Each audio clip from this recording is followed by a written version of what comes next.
ताज्या घडामोडी पाहिजेत तर मग C24 तास या आपल्या YouTube चॅनलला लाईक करा, शेअर करा, सबस्क्राइब करा आणि बेल आयकॉनवरती क्लिक करायला विसरू नका। जामखेड शहर आणि उपनगराच्या दृष्टीने पिण्याच्या पाण्यासाठीची उजनी बॅकवॉटर दहिगाव पाणी योजनेची प्रत्यक्ष स्थळ पाहणी नगराध्यक्षा, उपनगराध्यक्ष आणि नगरसेवकांनी दहिगाव इथे जाऊन केली आहे। सभापती प्राध्यापक राम शिंदे यांच्या प्रयत्नांमधून सुरू असलेल्या योजनेचं काम प्रगतीपथावर आहे। 66 किलोमीटर पैकी 55 किलोमीटर पाईपलाईनचं काम पूर्ण झालंय। उरलेल्या 11 किलोमीटरमध्ये काही शेतकरी, वन विभागासह इतर अडचणी आहेत त्या सोडवण्यासाठी नगर परिषदेने पुढाकार घेतला आहे। त्यामुळे महाराष्ट्र जीवन प्राधिकरणाचे अधिकारी, ठेकेदार आणि नगर परिषदेचे अधिकारी यांनी संयुक्त पाहणी केली। यावेळी नगराध्यक्ष प्रांजल चिंतामणी, उपनगराध्यक्ष पोपट राळेभात, पाणीपुरवठा समिती सभापती श्रीराम डोके, नगरसेवक तात्याराम पोकळे, मनोज कुलकर्णी, संजय काशीद, प्रवीण चोरडिया, मोहन पवार, पवन राळेभात, प्रवीण सानप, गणेश डोंगरे, अमित चिंतामणी, संतोष गव्हाळे, सागर टकले, प्रवीण होळकर, जया गव्हाळे तसेच आशाबाई टकले, नंदा होळकर, सीमा कुलकर्णी, संग्राम पोले, मुख्याधिकारी अजय साळवे, पाणीपुरवठा अधिकारी ज्ञानेश्वर मिसाळ, प्राधिकरणाचे अधिकारी राजेंद्र चौधरी आणि अनिल चव्हाण, ठेकेदार इगल इन्फ्राचे गुरुबक्षी हे या ठिकाणी उपस्थित होते। यावेळी जामखेडकरांना 2027च्या दिवाळीमध्ये उजनीचे पिण्याचे मुबलक पाणी देण्याचा आमचा प्रयत्न असून यासाठी आम्ही सर्व अडचणी सोडवण्यासाठी कटिबद्ध आहोत, असे नगराध्यक्ष प्रांजल चिंतामणी यांनी म्हटलंय।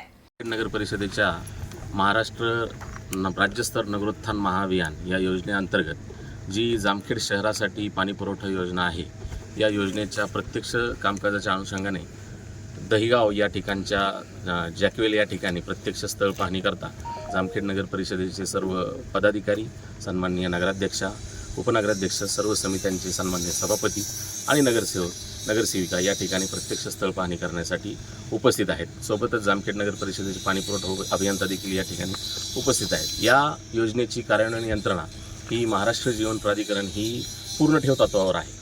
त्यामुळे या योजनेचं तांत्रिक सल्लागार आणि कामाचं एक्झिक्युशन करण्याचं काम हे महाराष्ट्र जीवन प्राधिकरणाकडे आहे। महाराष्ट्र जीवन प्राधिकरणाचे शाखा अभियंता देखील आणि त्यांची पूर्ण टीम देखील या ठिकाणी उपस्थित आहे। सोबतच या कामाचे कंत्राटदार इगल इन्फ्रा यांचे प्रोप्रायटर हे देखील या ठिकाणी उपस्थित आहेत आणि यांच्या सर्वांच्या उपस्थितीमध्ये पाणीपुरवठा योजनेचे आत्तापर्यंतचे झालेले काम आणि भविष्यामध्ये आपल्याला अपेक्षित असलेले काम, त्यासाठी लागणारा अंदाजित वेळ या अनुषंगाने सगळी चर्चा या ठिकाणी झालेली आहे। यामध्ये प्रशासकीय पातळीवर ज्या काही समस्या आहेत किंवा त्याला आपण अडथळे म्हणू किंवा जे काही मार्ग काढणं अपेक्षित आहे त्या दृष्टिकोनातून महाराष्ट्र जीवन प्राधिकरणाने देखील आणि वेळोवेळी नगर परिषदेने देखील संबंधित अधिकाऱ्यांसोबत, संबंधित प्राधिकरणासोबत पत्रव्यवहार केलेला आहे। त्या पत्रव्यवहाराची पुढील दिशा काही दिवसातच आम्ही पण त्या कार्यालयाला प्रत्यक्षात व्हिजिट देऊन ते सॉल्व्ह करण्याचा प्रयत्न करूयात। दुसरा मुद्दा, जे काही शेतकऱ्यांच्या समस्या आहेत किंवा प्रायव्हेट खाजगी मालमत्ताधारकांच्या ज्या काही समस्या आहेत त्या चर्चेच्या माध्यमातून सोडवण्याचा प्रयत्न हा नगर परिषद प्रशासनासोबतच पदाधिकाऱ्यांचा देखील आहे। यामध्ये पदाधिकाऱ्यांची महत्त्वाची भूमिका यासाठी आहे की कन्व्हिन्सिंग करण्याची, त्यांच्याशी साधक बाधक चर्चा करण्याची याची मुहूर्तमेढ सर्व पदाधिकाऱ्यांनी आणि सन्माननीय अध्यक्ष मॅडम यांनी ही सुरुवात केली आहे। यातूनच नक्कीच हे जे काय चर्चेतून कळलेल्या ज्या गोष्टी आहेत की साधारणतः 8 ते 10 किलोमीटरचा जो काही पॅच जो काही बाकी आहे त्या पॅचचा थोडासा पर्याय काढण्याचा प्रयत्न प्रशासन आणि पदाधिकारी यांच्या समन्वयातून, यांच्या सहकार्यातून काढण्याचा प्रयत्न आहे। दुसरा महत्त्वाचा मुद्दा आहे जो शहरातला आहे, शहरातला राष्ट्रीय महामार्ग आणि त्याच्या आजूबाजूच्या ठिकाणचा आहे। त्या अनुषंगाने सध्या हा मुद्दा न्यायप्रविष्ट आहे, त्याच्यामुळे सध्या त्यावर मी काही भाष्य करणार नाही, परंतु यातून नक्कीच न्यायालयाच्या पातळीवर तोडगा काढून याचा देखील लवकरात लवकर काहीतरी सोल्युशन काढून लवकरात लवकर जामखेडकरांना हे पाणीपुरवठा योजनेचं पाणी पोहोचवण्याचं काम हे प्रशासन आणि कार्यान्वयन यंत्रणा म्हणून महाराष्ट्र जीवन प्राधिकरण आणि नगर परिषदेचे सर्व सन्माननीय पदाधिकारी यांच्या एकत्रित प्रयत्नातून हे लवकरात लवकरच पूर्णत्वास नेण्याचा प्रयत्न प्रशासनाचा असेल। मी या सर्व स्थळ पाहणीसाठी आलेल्या सर्व सन्माननीय पदाधिकाऱ्यांचं प्रथमतः जाहीर आभार मानतो, अभिनंदन करतो की प्रत्यक्षात ग्राउंडवर जाऊन या ठिकाणी त्यांनी उपस्थित राहून या कामाची फक्त कागदोपत्री माहिती न घेता याची या संदर्भातली मीटिंग माझ्या माहितीने 2 आठवड्यापूर्वी अध्यक्ष मॅडमच्या चेंबरमध्ये देखील झालेली होती. परंतु सर्व पदाधिकाऱ्यांचा, प्रामुख्याने मॅडमचा आणि सर्व अधिकाऱ्यांचा असा प्रयत्न होता की स्थळ पाहणी करून या कामाच्या समस्या अधिक प्रकर्षाने जाणवतील त्या सोडवण्याचा प्रयत्न करता येईल. याच वेळेस मी शहरातील सर्व पत्रकारांचे देखील मनपूर्वक आभार यासाठी मानतो की ते देखील जवळपास 66 म्हणजे पत्रकारांनी वृत्तांकन करणं हे त्यांचं काम आहे, अगदी योग्य आहे. परंतु ते देखील शहरापासून 66 ते 70 किलोमीटर असलेल्या या अंतरावर येऊन म्हणजे प्रत्यक्ष पाहणी करून त्याचं वार्तांकन करतात. ही देखील एक वाखाणण्याजोगी गोष्ट आहे. त्याबद्दल मी देखील त्यांचे आभार मानतो. लवकरात लवकर ही योजना पूर्णत्वास नेण्याकडचा कल हा प्रशासनाचा असेल आणि आम्ही त्यासाठी कटिबद्ध आहोत असे मी आश्वासन देतो. जामखेड शहरातील आणि जामखेड शहरातील पंचक्रोशीतील सर्व नागरिकांना ह्या पाण्यासाठीचा जो त्रास आहे तो आपले महाराष्ट्र विधान परिषदेचे सभापती आदरणीय प्राध्यापक रामजी शिंदे साहेब यांच्या लक्षात आला आणि त्यांनी जी ही दहिगाव ते जामखेड ही पाणी पुरवठा योजना ही मंजूर केली, पाणी पुरवठा योजना आणली आणि या पाणी पुरवठा योजनेचे काम आता बऱ्यापैकी आपण पूर्णत्वास आलेला आहे. येत्या काळामध्ये नुकतीच आता ही जामखेड नगर परिषदेची निवडणूक झाली आणि मी माझ्या सर्व जामखेड शहरातील पंचक्रोशीतील नागरिकांनी एक अध्यक्ष म्हणून माझ्यावर हा विश्वास टाकला आणि त्यांनाही मी शब्द दिले होते की ही जी पाणी पुरवठा योजना साहेबांनी आणली ती लवकरात लवकर पूर्ण करून आपल्या जामखेड शहराला जास्तीत जास्त लवकर पाणी कसं येईल यासाठी मी नक्की प्रयत्न करेन. आणि मी तिथे आल्यापासून सर्वात पहिला हा जो पाण्याचा प्रश्न हा अगदी युद्ध पातळीवर घेऊन हा मार्गी लावण्यासाठी आम्ही सर्व माझे सहकारी नगरसेवक, नगराध्यक्ष, उपनगराध्यक्ष आणि या पाणी पुरवठा समितीचे सभापती श्रीराम तात्या डोके हे सगळे इथे आलेलो आहेत. काय अडचणी आहेत त्या अडचणी समजून घेऊन त्या कशा दूर लवकरात लवकर करता येईल आणि माझ्या या सर्व जामखेड शहरातील आणि जामखेड शहरातील पंचक्रोशीतील नागरिकांना, माता भगिनींना या पाण्याचा प्रश्न लवकरात लवकर मिटवण्यासाठी आम्ही इथे आज आलेलो आहोत.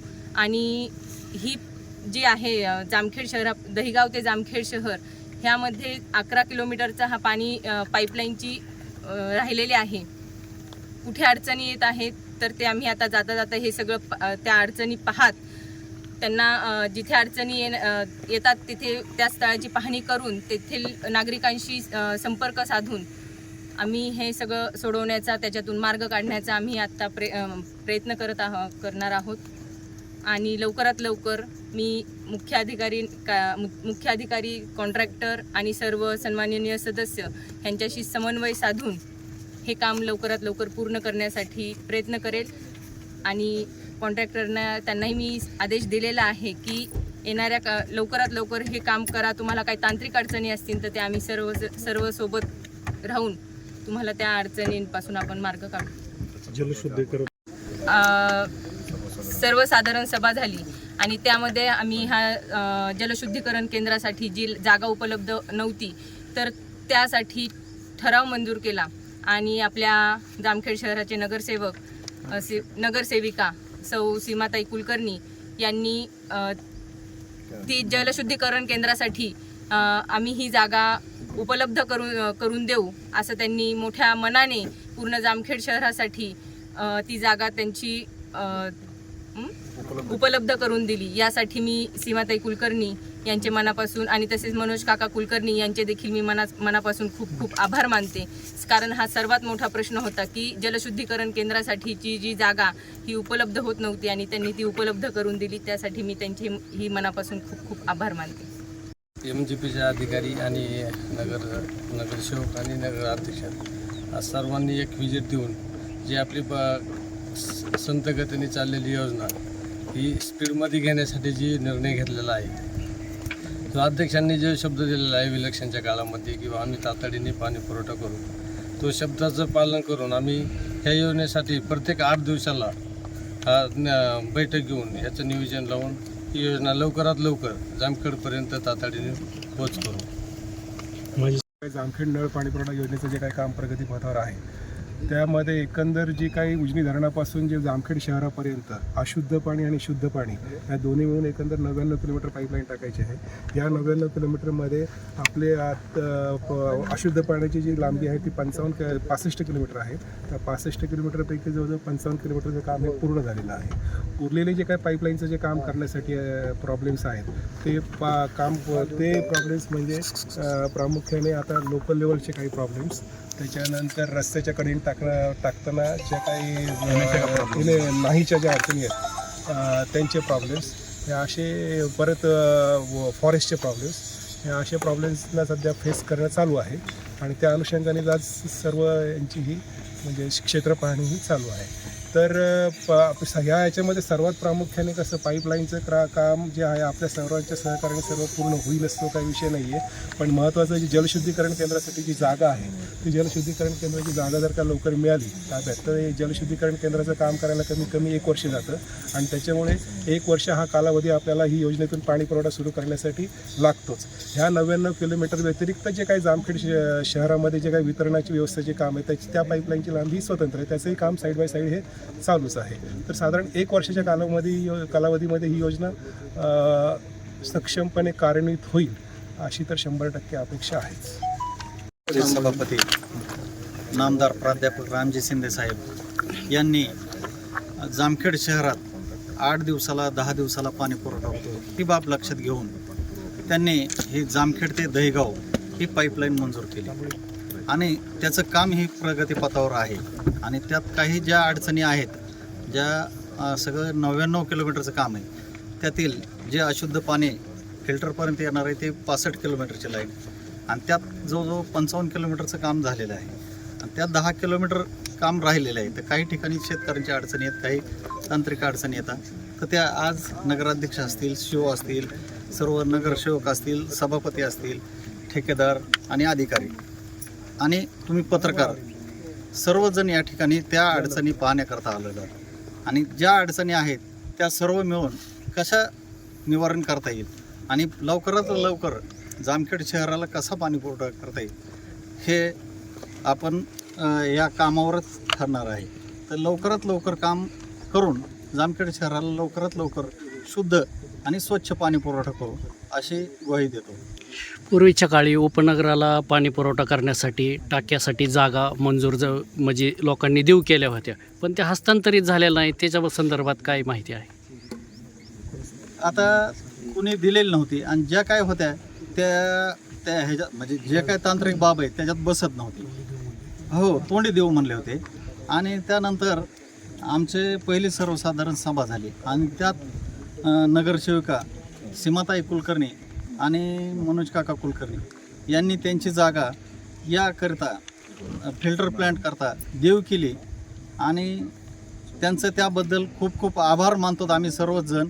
आणि ती जी जागा दिली तर त्यात फिल्टर प्लांट उभारू आणि जे काय तुम्ही म्हणले ते कुणी देऊ केलं त्या काय केलं तर कुणी दिलेलं नव्हते कागदोपत्री. करमळा रोडची जागा शहरासाठी व पंचकृषीसाठी असणारी पाणी पुरवठा योजना तत्कालीन जलसंधारण मंत्री आदरणीय प्राध्यापक राम शिंदे साहेब यांच्या नेतृत्वाखाली महाराष्ट्र राज्याचे मुख्यमंत्री आदरणीय देवेंद्रजी फडणवीस साहेब यांनी महाजनादेश यात्रेमध्ये तत्वता मान्यता दिल्याच्यानंतर 2019 साली महाविकास आघाडीचं सरकार आल्यानंतर ही योजना त्या ठिकाणी बंद झाली आणि त्यानंतर परत महायुतीचं सरकार 2022 साली आल्यानंतर महाराष्ट्र राज्याचे विधान परिषद सभापती आदरणीय राम शिंदे साहेब यांनी या योजनेला पुन्हा चालना दिली आणि ही योजना महाराष्ट्र राज्याचे मुख्यमंत्री एकनाथरावजी शिंदे साहेब यांच्याकडून मंजूर करून घेतली आणि ही योजना मंजूर करून घेतल्याच्या नंतर या कामाला अधिक गती आली आणि ही गती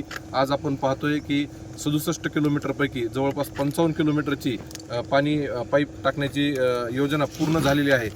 उर्वरित 11 ते 12 किलोमीटरची योजना काही तांत्रिक शेतकरी बांधवांची अडचण असेल, त्या ठिकाणी शासकीय जागेंची अडचण असेल, ती देखील पुढील काळात जामखेड नगर परिषदेच्या नगराध्यक्षा, सन्माननीय सर्व सभापती, नगरसेवक, नगरसेविका यांच्या संयुक्त बैठकीमध्ये ही योजना पूर्ण होईल असं या ठिकाणी नमूद करतो.